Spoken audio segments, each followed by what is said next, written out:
Assalamualaikum warahmatullahi wabarakatuh. Selamat pagi, selamat petang, selamat tengah hari, selamat malam. Apa kabar anda di sana? Doa dan harapan daripada saya agar saudara-saudari, tuan-puan yang menonton berada di dalam keadaan sehat dan ceria selalu. InsyaAllah, sebab itulah yang kita mahu. Saya Coach MJ. Saya nak sharing dengan buku yang saya baca. Ini dia. Kali ini saya nak sharing buku ini. Mungkin anda pernah membacanya atau melihatnya atau membelek-belek. Tetapi pada yang pernah membacanya, tuan-tuan pasti merasai kehebatannya. Tajuk pun bombastik.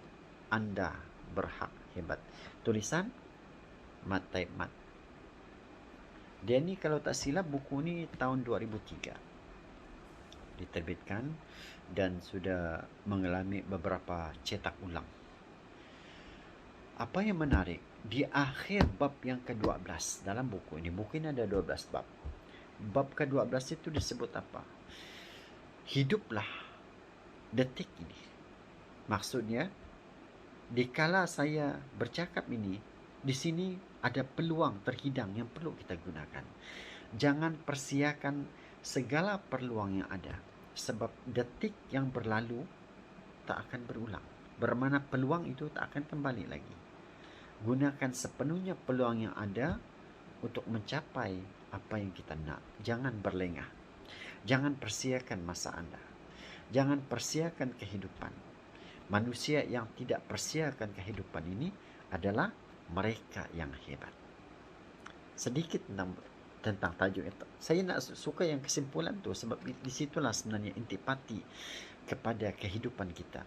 Bahawa detik ini, hidup ini sangat singkat dan kita perlu menggunakan sepenuhnya segala peluang yang ada. Apa yang menarik lagi? Dia kata hidup ini adalah makna yang anda berikan. Jadi hidup ini bukan maknanya berharta, bukan maknanya beruang, tetapi hidup ini apa yang kita maknakan tentang hidup kita. Adakah hidup kita ini seorang individu yang lemah, atau individu yang berjaya, atau individu yang berguna? Soalannya, kita nak apa di atas dunia ini? Kita nak apa dalam kehidupan ini? Mungkin banyak kita nak, dan banyak-banyak tu itulah maknanya kehidupan kepada kita. Yep. Dan lagi dalam buku ini, kita ni sangat beruntung kerana kita sentiasa mempunyai pilihan. Manusia pandai dan tidak pandai pilihan. Hidup ini memang anugerah, tetapi kita pandai dan tak pandai itu pilihan. Jadi baik tak baik itu pilihan. Tuan-tuan menonton, tidak menonton rancangan ini ada pilihan. Itulah hebatnya kita. Sentiasa diberi pilihan. Coba bayangkan orang dia masuk penjara, terpaksa menunggu tempoh masa dia baru keluar. Dia tak ada pilihan. Jadi sebelum kita tidak diberikan pilihan, buatlah pilihan yang terbaik. Sebab pilihan terbaik itulah akan menentukan hala tuju kita. Dan ingat, di dalam buku ini dia amat tekankan tentang bersyukur, tentang berterima kasih. Raihkan kejayaan kita walaupun sedikit, walaupun satu, walaupun dua. Sebab itu tandanya bersyukur, itu tandanya berterima kasih. Apa itu bersyukur? Bersyukur ialah seni tarikan. Kepada orang Islam yang baca Al-Quran, contoh dalam surah Ibrahim tersebut, kalau kita bersyukur, Tuhan akan tambah. Bukankah itu seni tarikan? Ya, seni tarikan, bukan? Sebab bersyukur itu mengucapkan perkataan syukur, mengucapkan perkataan terima kasih, sebenarnya sukar kepada mereka yang tak mengerti. Tapi kepada mengerti dan faham, sangat mudah. Itu adalah senjata untuk menjadi lebih hebat daripada sedia ada. Pun di dalam buku ini disebut tentang kepercayaan.